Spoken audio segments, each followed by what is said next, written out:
Welcome to Case Review with Law Wizard Murphy. We hope you enjoy this presentation. Where do we start on a matter like this? It is an excellent question. We'll review the facts and law principles to determine the outcome in this claim. First, we'll start with the basics. Law Wizard Murphy is here to guide us through.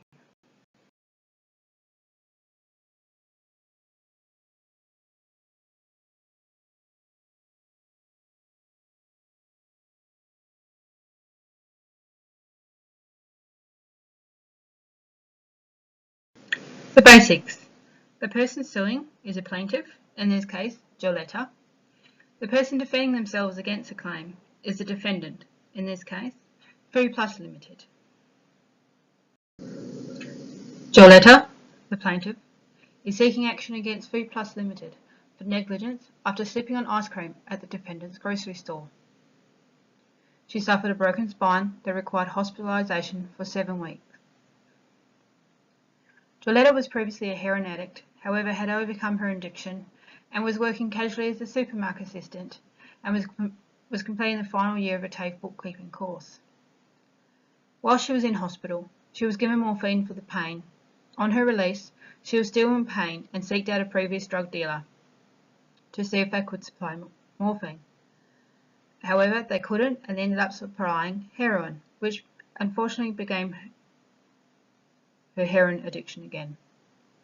Joletta is claiming damages for physical, psychiatric symptoms and economic loss.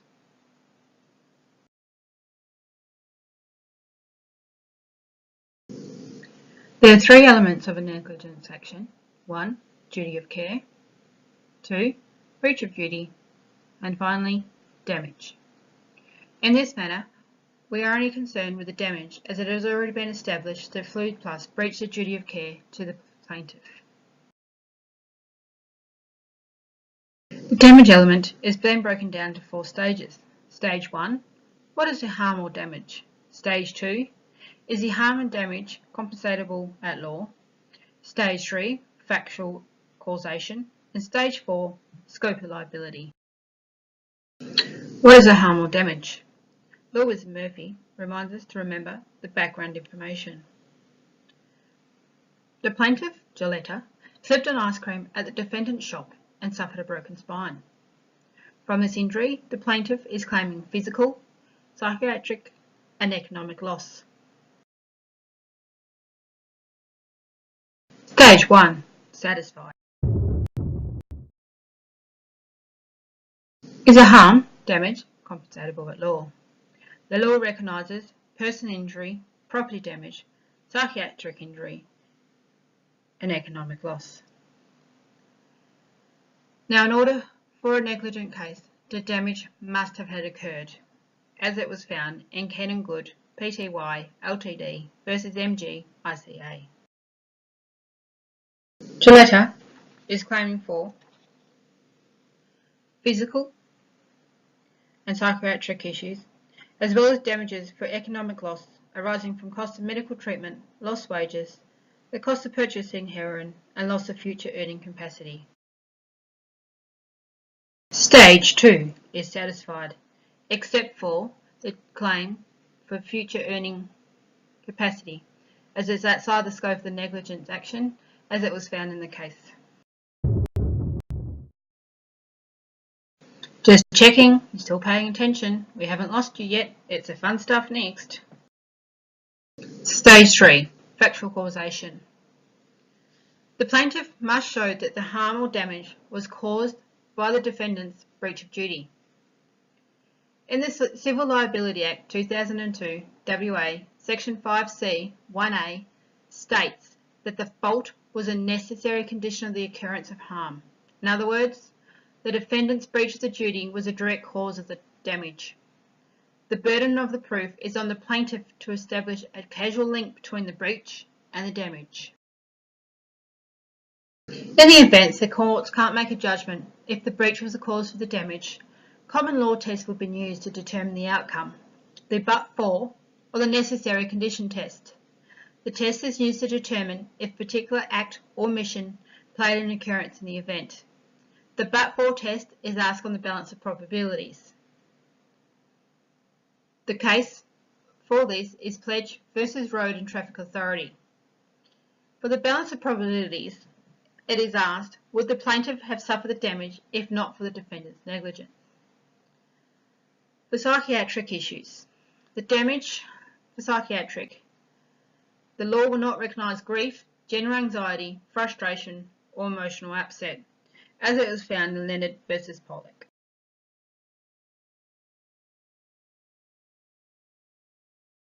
The plaintiff slipped and suffered a broken spine. Without slipping, the plaintiff, in all probabilities, would not have resulted in a broken spine. The defendant's breach was the direct cause of the plaintiff suffering a broken spine. Therefore, the factual causation is satisfied. The plaintiff would not have been in hospital and requiring pain relief if it wasn't for the broken spine. Therefore, the condition is satisfied. The psychiatric symptoms of the plaintiff have been characterised as symptoms of depression and occasional paranoia, which can't be directly accountable to the accident or previous heroin using. Psychiatric symptoms are of vexation nature and therefore do not satisfy the condition. Stage 4. Scope of liability. It's found here if the kind of harm or damage is foreseeable, and is it appropriate to hold the defendant liable for the harm or damage. The Civil Liability Act 2002, Section 5C 1B states that it is appropriate for the scope of the tortfeasor's liability to extend to the harm so caused. In other words, was the kind of harm suffered by the plaintiff reasonably foreseeable consequence of the defendant's breach. In scope of liability, we consider remoteness. Is the damage too remote? For this, the case is Wallace versus Cam. It was found in accordance with the civil liability legislation that the liability for harm or damage does not extend beyond what was foreseeable at the time of the breach. However, it is not necessary to foresee the chain of events leading to the damage, the exact type of damage, or the extent of the damage. Next is the eggshell rule, which provides that even if the defendant was susceptible to have more severe injury that would have perhaps been reasonably expected, it doesn't matter. The only constraint is that damage must be the same kind as what was reasonably foreseeable. Intervening events, which is an event, conduct of the plaintiff, third party, or naturally occurring instances that breaks the chain of causation and therefore limits the liability of the defendant. It is found in Haber versus Waller that the intervening event must be one of voluntary nature.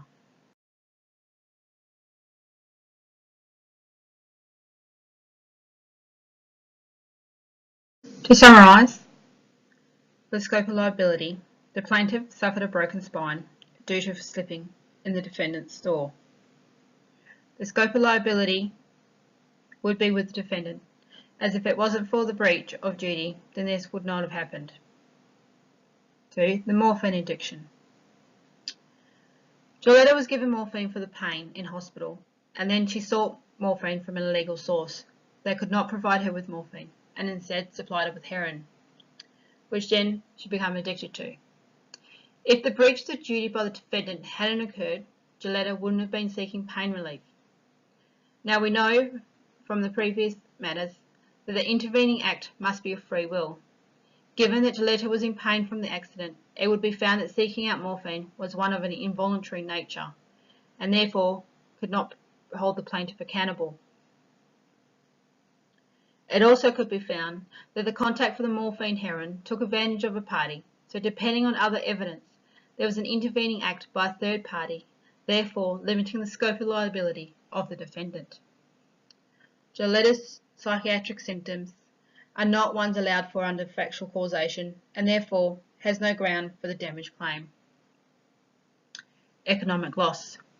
The loss that the plaintiff suffered for the medical treatment and loss of wages are foreseeable and are of the kind of harm expected. This satisfies the condition.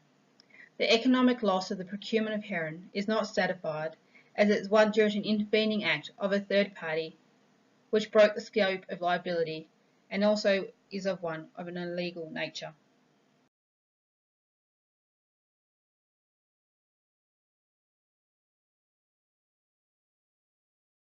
Law Wizard Murphy wants to thanks for being part of the case review.